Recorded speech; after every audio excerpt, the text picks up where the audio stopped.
Oi pessoal, vamos trabalhar aqui com a unidade 1 e o caso da Ford que eu coloquei para vocês.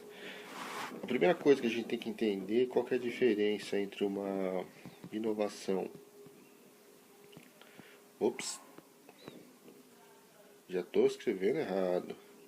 Qual a diferença de uma inovação radical com uma incremental, tá? Para isso, vamos recorrer a uma teoria bastante comum de inovação, que é a curva S. Então aqui você tem dinheiro, né, que é o esforço financeiro, e aqui você tem o desempenho da tecnologia. Então, conforme você vai investindo na tecnologia, ela vai ter a seguinte característica. Então ela cresce pouco no começo, embora você vai colocando dinheiro, né? Chega um momento que, com o acúmulo do conhecimento, você consegue melhorar significativamente essa tecnologia e o desempenho dela dispara ao longo do tempo, né? Então você tem aqui uma parte da curva com um aumento muito expressivo. Só que chega aqui um momento em que essa tecnologia ela fica estagnada, ela não cresce mais. Não adianta você botar mais dinheiro que ela não cresce. Um exemplo, o videocassete. É um exemplo mais clássico dessa área. O camarada foi colocando dinheiro, a tecnologia depois foi crescendo, crescendo, e não adianta você botar mais dinheiro que a imagem não vai ficar melhor, o som não vai ficar melhor. E nesse momento, e lógico, isso aqui também tem a ver com o tempo, né? Com isso, surge no meio do caminho uma outra tecnologia, que vai ter a mesma configuração da anterior. Por exemplo, nesse caso aqui do videocassete, o DVD. E ele surge com um desempenho superior, tá? Um nível de investimento também maior, mas ele provoca aqui, nesse trecho aqui, tá? Então, estou marcando aqui, ele causa aqui uma disruptura. Ruptura. Agora tá certo. Ele causa uma disruptura entre um estágio tecnológico, que era esse, para um outro estágio, que era esse aqui. Tá? Nesse momento é que surge a tecnologia, ou desculpa, a inovação radical. Quando eu mudo de um sistema tecnológico para outro. Tá? É o caso aqui do videocassete. Isso aconteceu também, pegando outro exemplo, com o carburador. Você tinha um carburador do automóvel, ele evolui, chega um momento que ele não vai dar mais economia, ele não vai ter melhor performance, surge a injeção eletrônica. E vai chegar um momento que ela vai ser substituída por uma outra tecnologia e assim segue o rumo da inovação tecnológica para qualquer dispositivo. Tem produtos que têm uma curva S um pouco mais longa, produtos que têm uma curva S um pouco mais curta. Então isso é a inovação radical. É essa que causa esse momento de disruptura entre um sistema tecnológico para um outro sistema tecnológico. Eu acabo com a indústria. Outro exemplo, máquina de escrever. Era essa curva aqui. Chega um momento que entra o computador, com essa curva aqui. Tá? O pulo do gato da empresa é saber pular de um sistema tecnológico para o outro. Quem soube fazer isso, no caso do computador, foi a IBM. Eles trabalharam com máquina de escrever, depois com computadores. Outras ficaram no caminho, como o Olivetti. Tá? E esse aqui não soube fazer essa transição tecnológica. Tá? Já a inovação incremental, ela não está nessa fase. Ela está aqui, ó. Nesse momento aqui, quando a curva está melhorando. O produto está sendo melhorado.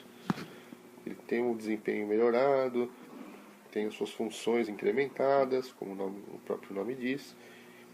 E ele vai só melhorando a tecnologia. Tá? Então essa é a diferença. A radical eu pulo de um sistema tecnológico para o outro, e a incremental eu melhoro só a tecnologia dentro aqui da curva S. Tá?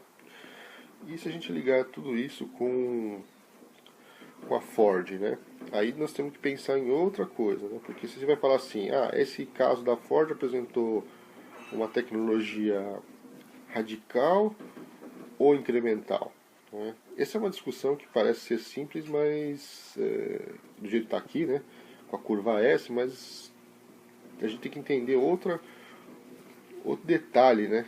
Para poder dizer se aquilo é realmente incremental ou radical. Vamos pensar num produto que é composto por diversos componentes, tá? Componentes distintos.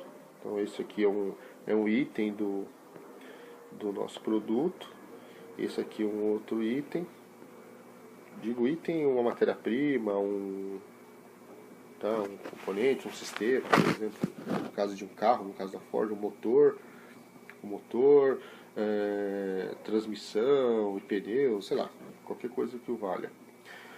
Um sistema complexo como um carro, que é montado por vários componentes, você tem então a união de todos eles para montar alguma coisa que fica diferente, né? Então esse é o carro. Eu tenho vários componentes, e eu consigo montar um sistema então complexo. O que ele está falando no caso? Está se falando que eu estou fazendo uma inovação em um dos componentes. A configuração, ou o que a gente chama de arquitetura do veículo, não se altera com a inovação que a gente mostrou aqui, tá? Então a gente diz que para o carro, aquela inovação apresentada ela é incremental, tá? Para o carro, porque não altera a arquitetura do carro. Para aquele componente, aquela tecnologia, pode ser sim chamada de radical, porque ele altera totalmente a experiência do consumidor com o produto ou a interação com o veículo, tá? Então não existe assim dizer, olha, aquela inovação é radical e incremental.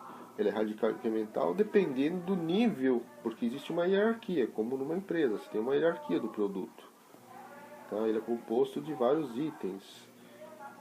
Então eu tenho que pensar na hierarquia, em que nível eu estou discutindo, para dizer se aquela inovação é radical ou incremental, tá? Quando a gente fala de um componente que muda todo um sistema, como é o computador, né? Mudou todo o sistema tecnológico, aí sim, é um produto de uma inovação radical. Mas nesse caso, no caso da Ford, eu estou falando de um componente.